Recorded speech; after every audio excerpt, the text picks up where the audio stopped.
So welcome back again. Let's take a look at our concept check questions so that we can move on and talk about some other things relating to chromosomes. So if two genes are located on the same chromosome, what's the physical basis for recombinant offspring? Crossing over. Right? Remember, the whole point of talking about that test cross experiment was to illustrate how a genetics experiment provided evidence for the reality of crossing over the exchange of DNA between the non-sister chromatids, which leads to the recombinant offspring, these combinations of traits that don't exist in the parents. That's the product of crossing over. Genes A, B, and C are on the same chromosome. You've got the recombination frequency between A and B. You've got the recombination frequency between A and C. Can you determine the linear order? The answer is no, because you also need the recombination frequency between B and C in order to be able to map them out on a chromosome. You can't just map A and B and A and C with the number that you've got there. You also need to know the distance between B and C. But if you've got the distances, if we had the distances between all three combinations of genes, we could most certainly go ahead and figure out their relational map on the chromosome. But we can't do it with the information that we have right now.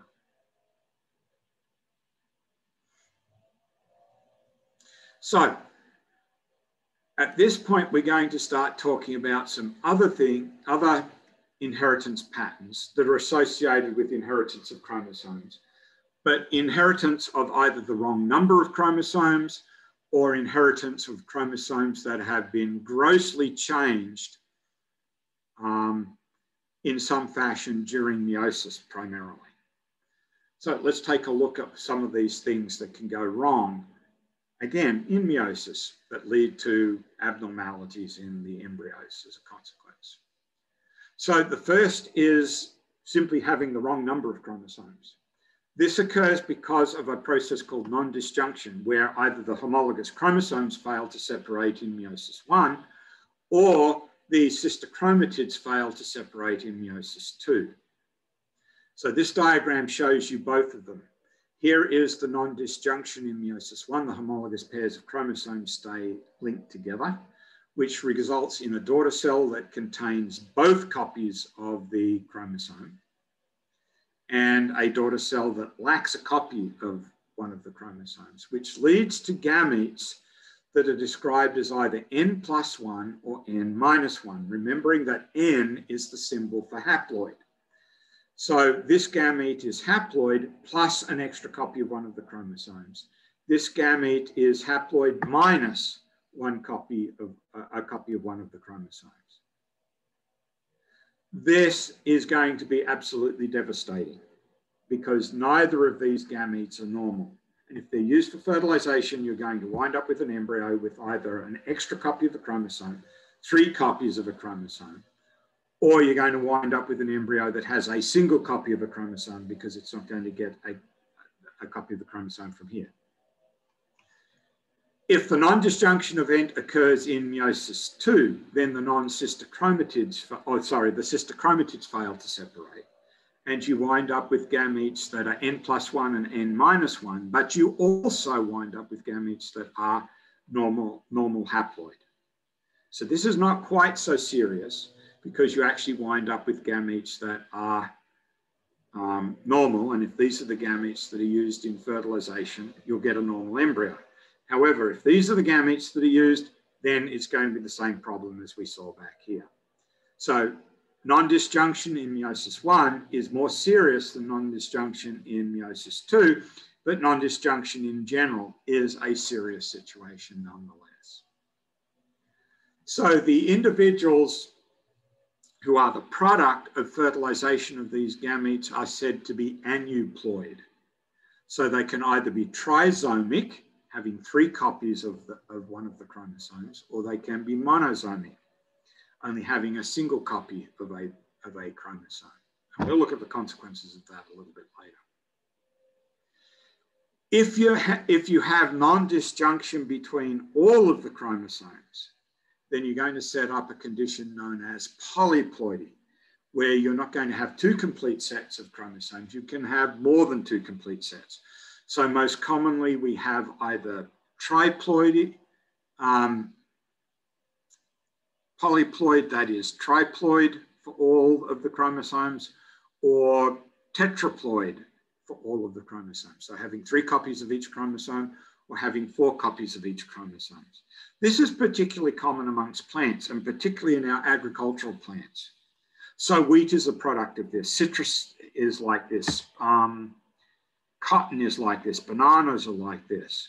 Lots of agricultural plants are polyploid, having more than 2 complete sets of chromosomes. Having, in the case of wheat, it's hexaploid, it has 6 copies, 6 complete sets of chromosomes. And it really does seem to be a function of our domestication of the plants. The way that we have selectively bred them has encouraged them to become polyploid. And in fact, we know that this does occur in nature, and it is in fact a way for a new species to develop more or less overnight, because any plant that is polyploid is unlikely to be able to breed with its diploid parent plants, because they just simply have the wrong number of chromosomes. And so the gametes will be chromosomally incompatible, and so they won't be able to breed with each other. And that, by definition, makes the new polyploid a new species of plant. Pretty common in plants. Not so much in animals. The triploid or tetraploid condition is more or less known to be fatal in most animals, but there are certain fish and amphibians where this does occur, probably giving rise to new species.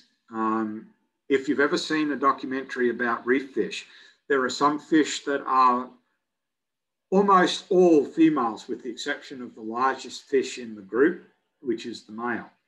If that male dies, then the largest female changes its gender from female to male. I know that sounds weird, but that's what happens. And this seems to be a function of a polyploid condition. Now, it's been proposed that a couple of little furball mammals are tetraploid. This is an example of one of them. They both come out of South America. They're related to guinea pigs and gerbils and the like. One of them is most definitively not tetraploid now. We know that with absolute certainty. There is a suspicion that the second one is also probably not tetraploid, but it is not confirmed yet. And the reason why is simply because the number of chromosomes don't add up in terms of what we suspect was the original diploid parent to these supposed or proposed tetraploid mammals. We've been able to show with one of them, absolutely not. It is not tetraploid. It just happens to have an odd number of chromosomes, a high number of chromosomes. For the other one, again, the chromosome numbers don't match, but it's still possible that it could be the product of a tetraploid condition. So people are still doing research on this one. But by and large, in mammals, being polyploid is a fatal condition. Then we know that in crossing over, there can be also problems created by exchange of DNA between the non-sister chromatids. And they basically come down to 4 different situations: deletion, duplication, inversion, and translocation. So in deletion, we know that and duplication, we know that the exchange of DNA between the non-sister chromatids is supposed to be reciprocal. In other words, a 2-way exchange. But what if the exchange is only in one direction and not in the reverse? That means that one of the 2 resulting chromosomes is going to have a deletion because the segment that was supposed to be replaced by the reciprocal exchange did not get replaced. It's missing. But what that also means is that on the other chromosome that did receive the exchanged piece of DNA, there's now a duplication of that region. And we know that this has been a fairly common occurrence. At least we know that it's occurred in our background because we do see duplications of some regions. There are also cases to be made for duplication of DNA during the copying process, which is the subject of our next chapter, because of the way the copying machinery actually copies the DNA. But we think that a lot of these gross duplications and the gross deletions are the product of non-reciprocal exchanges of DNA between non-sister chromatids during meiosis. Now, of course, when the DNA is exchanged, it's also supposed to slot in the quote unquote normal orientation. In other words, leave the ABCD sequence of genes intact. But on occasion, it's been known to be reversed. Now, if the exchange points on either end represent the end of genes, then no harm, no foul, because it turns out that you can read the genes in either direction. It's just a case of which section of the DNA are you reading. More of that to come in the last two chapters. We'll learn a bit more about that. But if the breaks occur in the middle of genes, well, now you've created whole new genes. Not only a new chromosome, but whole new genes because of the way things have been linked together. And that could have some consequences. Now, that's the inversion idea. Translocation involves exchanges of DNA between non-homologous chromosomes. So this actually lies outside of what we would expect to see in terms of exchanges between chromosomes, because remember, the reciprocal exchanges are supposed to be between the homologous partners. But sometimes you can get an exchange between non-homologous chromosomes, again, creating whole new chromosomes. And there are consequences of that as well. So let's take a look at some of the things that can occur because of these changes. So perhaps the most famous situation is Down syndrome, which results from being trisomic for chromosome 21. So here you can see a karyotype of a female Down sufferer. There's the 3 copies of chromosome 21 that cause this. Now, under normal circumstances, being trisomic for one of the autosomes is considered to be a lethal condition, but not for chromosome 21, which is an autosome. And the reason why we think is because it's such a small chromosome with such a small number of genes. Gene dosage comes into play here. It appears that for the other chromosomes, because of their size and the number of genes that they have, that leads to gene dosage problems. But because chromosome 21 is so small and has such a small number of genes on it, it doesn't have a dosage knock-on effect, or at least not a substantial gene dosage knock-on effect that leads to loss of the embryo. But of course, it does have consequences. So here you can see a little girl who has Down syndrome. She has the classic facial features. She probably also has developmental delays and other issues, health issues related to having Down syndrome. And there are different levels of Down syndrome. So there can be high functioning Down syndrome individuals that can lead a relatively independent life. And then there are others that are going to require 24/7 supervision, because they simply cannot function independently. And there's a full spectrum of Down syndrome. But all of this comes about because this individual is triploid for chromosome 21. And we know that there is an increased frequency of Down syndrome births as the age of the mother goes up. And this relates back to the increased likelihood of non-disjunction as the mother's eggs age. Because remember, ladies, when we talked about meiosis, I pointed out that your eggs developed in your ovaries before you were born. And so as you get older, of course, you're dealing with older eggs, and those eggs have not completed meiosis. They don't complete meiosis until they get fertilized. So as you get older and your eggs get older, the chance of non-disjunction occurring when those eggs finally finish meiosis goes up and increases the risk of a trisomic condition or potential trisomic condition through non-disjunction. So that's what we think is the fundamental basis for the increased chances of Down syndrome as the mother ages. there does seem to be a good correlation there. When it comes to the sex chromosomes, the X and the Y chromosome, non-disjunction in the aneuploid condition actually is not as fatal or as lethal as for the autosomes. In part, that's because of the incapacitation of X chromosomes. Remember the bar body from a little earlier? And having a single copy of an X chromosome, being monosomic for the X chromosome, well, all cells in a female are monosomic for an X chromosome eventually when the bar body forms. So having an X0 karyotype is not fatal either. But there are still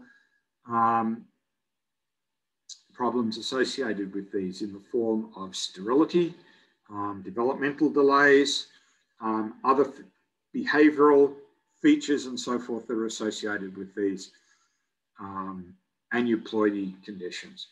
So there are a couple that haven't been mentioned here. So there's one that occurs in females. If I can get my pen.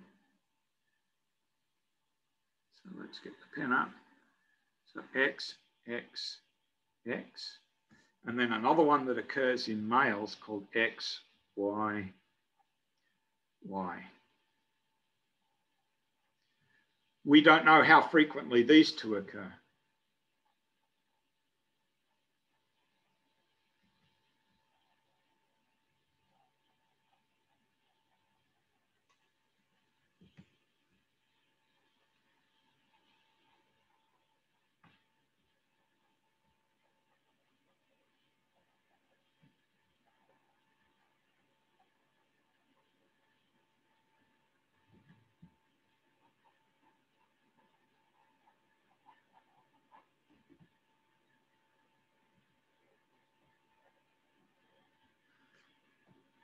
So there are no phenotypes associated with these combinations. So we just simply have no idea how frequently they occur in the population.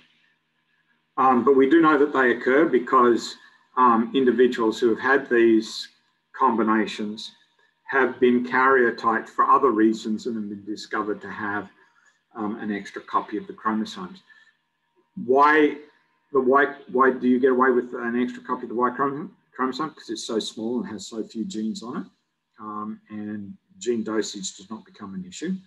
And with XXX, of course, we know that the X chromosomes get disabled. So if you have 2 copies of the X chromosome, 3 copies of the X chromosome, 2 of them can be disabled through bar body disabling. So being aneuploid for the sex chromosomes does not seem to be quite so problematic. But there are issues associated with being triploid in some cases. So Turner syndrome and Klinefelter syndrome, there are physical manifestations of both of those.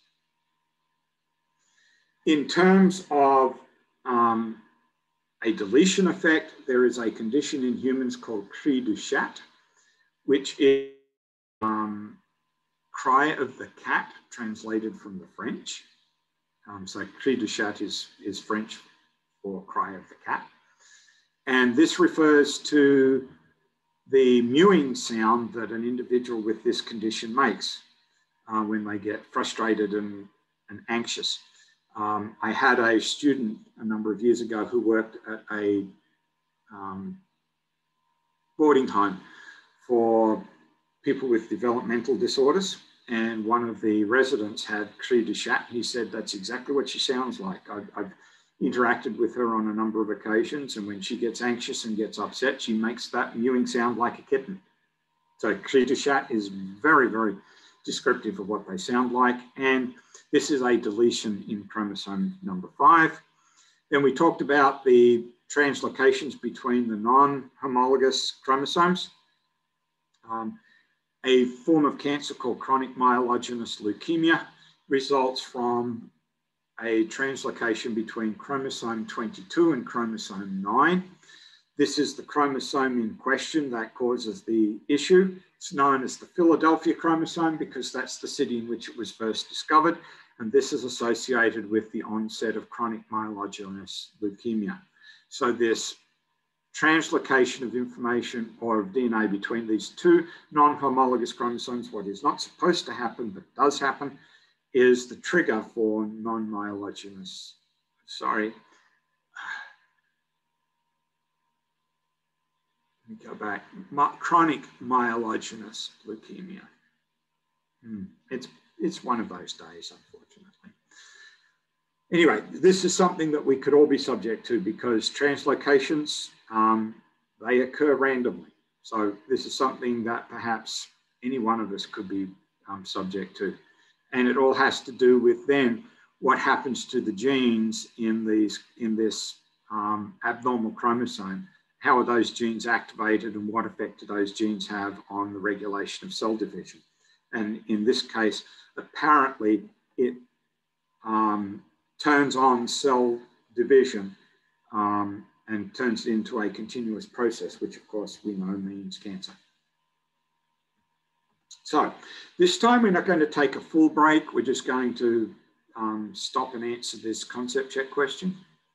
So about 5% of individuals with Down syndrome have a chromosomal location, a chromosomal translocation, in which a third copy of chromosome 21 is attached to chromosome 14. Having chromosomes link up is not unusual. In fact, at some point in our evolutionary past, that has actually happened to us. Most of you probably remember that we have 46 chromosomes in our full set, our 2 sets of chromosomes. But if we look at our chimpanzee relatives, closest living relatives, and the great apes in general, all of them have 48 chromosomes. So why do we have 46? Well, we know that 2 of our chromosomes fused to create a larger chromosome, which of course reduced our chromosome number down from 48 to 46 as a consequence. So these fusions of chromosomes together, not unusual. We know that this happens a lot. If this translocation occurred in the gonad of a parent, how could it lead to a child with Down syndrome? Well, if you get that chromosome 21 fused to chromosome 14 and you get a non-disjunction event, that's going to give you a gamete that has 2 copies of chromosome 21. Even though one of the copies is fused to chromosome 14, it's still there as chromosome 21. If that then gets fertilized, you'll now have 3 copies of chromosome 21, 2 normal copies plus the translocation copy that's attached to chromosome 14. There's your triploidy, and there's the onset of Down syndrome. So as much as that may seem like it's a little bit of a far-fetched idea, remember that fusion of chromosomes is something that has played a role in our evolutionary past. So this would not be something that would be unexpected. And apparently it occurs about 5% of the time with individuals that have Down syndrome. So it's a reasonably frequent situation. So the last 2 patterns of inheritance that we're going to look at that are associated with chromosomes indicate patterns that lie way outside of Mendelian genetics, because in one case, the genes that are involved are not even inside the nucleus. You may recall that both chloroplasts and mitochondria have their own DNA. They also possess ribosomes, and in their DNA, there are genes, and those genes are associated with photosynthesis and cell respiration, respectively. And there can be mutations of those genes. And the inheritance patterns of mitochondria and chloroplasts are very different from the inheritance patterns of chromosomes located in the nucleus. But before we talk about that, let's talk about one way in which genes can be regulated in the nucleus, and which can then make it incredibly important as to which parent you get your chromosomes from under these circumstances. It's called genomic imprinting, and it involves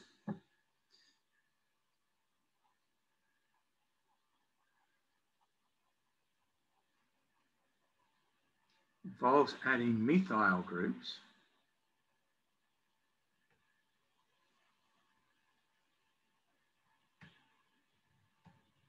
to the C nucleotides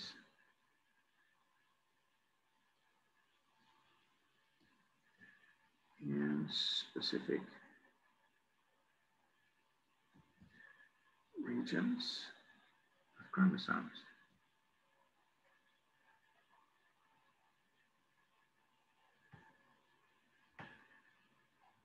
It switches.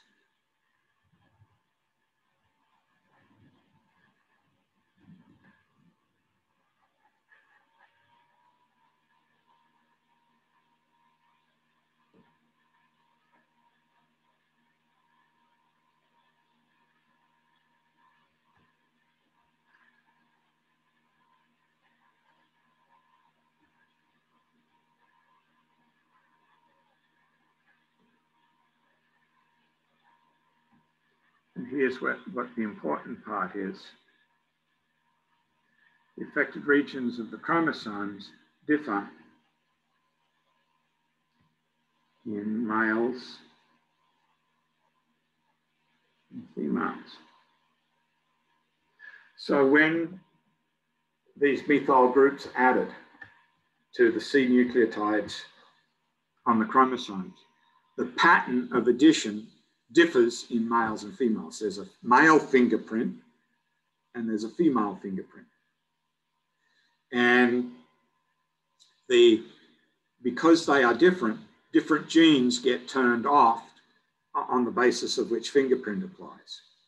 Now, what you should also know in this circumstance is that when you go to make gametes, one of the things that happens to the chromosomes is that the fingerprints get eliminated on all the chromosomes and the new fingerprints are added on the basis of the gender that you happen to have.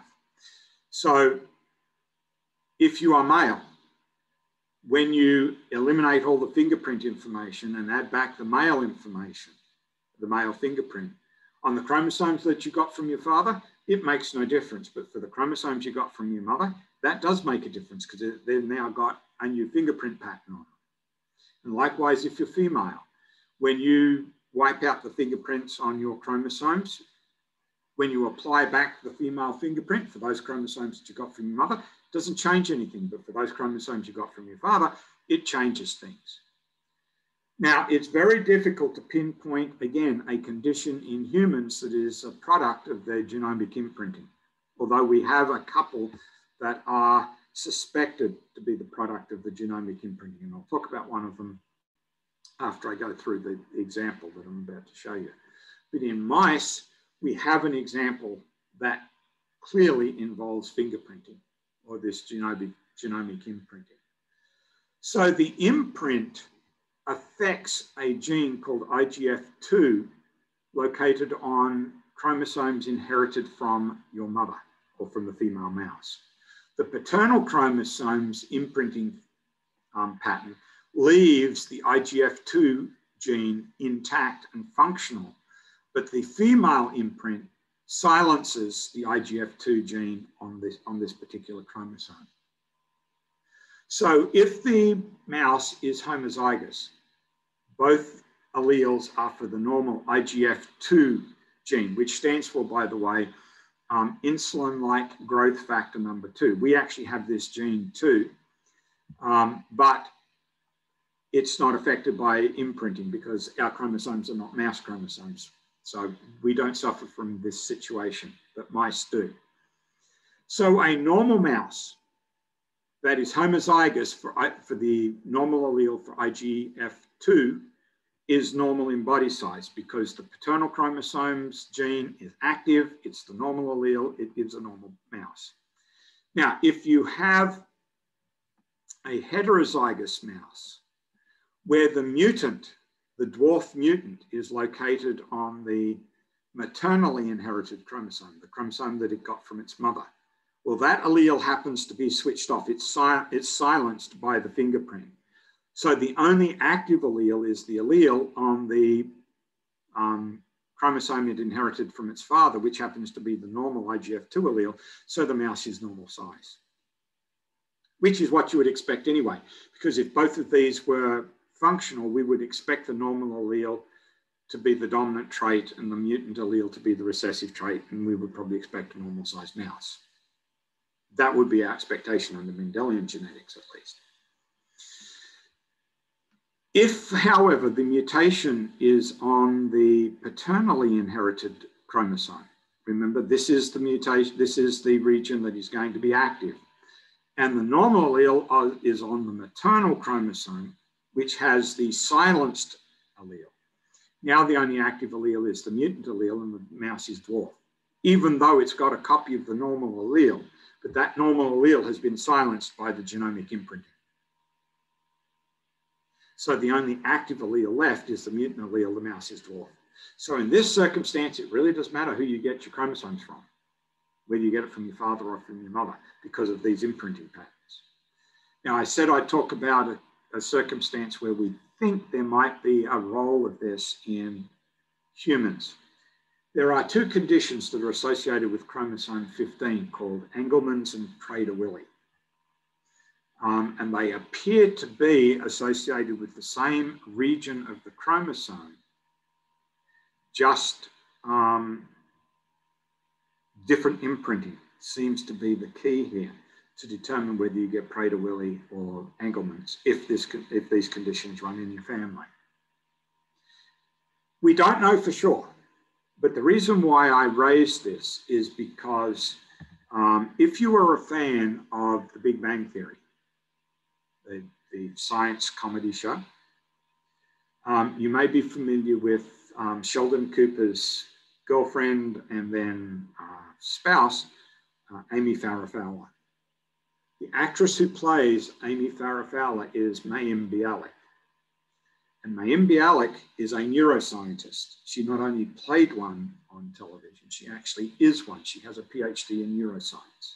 In fact, she has a podcast where she talks about neuroscience research, which you can find on several different podcasting sites if you're interested in listening to it. But she only took the role, accepted the role, so long as the writers for the show were serious about portraying Amy Farrah Fowler as a neuroscientist and were serious about it. And in fact, when you see Amy cutting up a brain, that's a real brain that she's slicing. This is what Mayim Bialik did during her PhD. Still does, because she's still does some work from time to time. And her thesis was on Prader-Willi. So she is an acknowledged expert on Prader-Willi syndrome. Just thought that was an interesting aside. Let me talk about the last one, which involves the genes located in mitochondria and chloroplasts. These are inherited in a maternal fashion, or at least largely inherited in a maternal fashion. We think that there are some minor exceptions, or we've encountered some minor exceptions that suggest that maybe mitochondria and chloroplasts, particularly mitochondria, are not always inherited strictly maternally via the egg. But the generally accepted inheritance pattern is that chloroplasts and mitochondria are inherited maternally via the egg, not via the sperm. And because these genes in the chloroplasts and the mitochondria is associated with photosynthesis and cell respiration, any mutations in those genes are likely to have effect on those processes. So if you've seen a plant with variegated leaves like this is a product of mutations in chloroplast genes that are associated with the production of chlorophyll. And we know that several genes within the chloroplast are associated with the production of chlorophyll. And so you get these variegated leaves being passed on from one generation to the next via the eggs that exist in the ovary at the base of the flowers. And you see these variegated patterns occurring. When it comes to mitochondria in humans, we know that there are some metabolic conditions that are associated with mutations in mitochondrial DNA. They are not all necessarily fatal, but they do in some cases limit a person's ability to function normally simply because they cannot make sufficient ATP through their mitochondria. If, however, their mitochondria are able to make sufficient ATP, even in the presence of mutations, then no harm, no foul. But there are a couple of conditions that are fatal.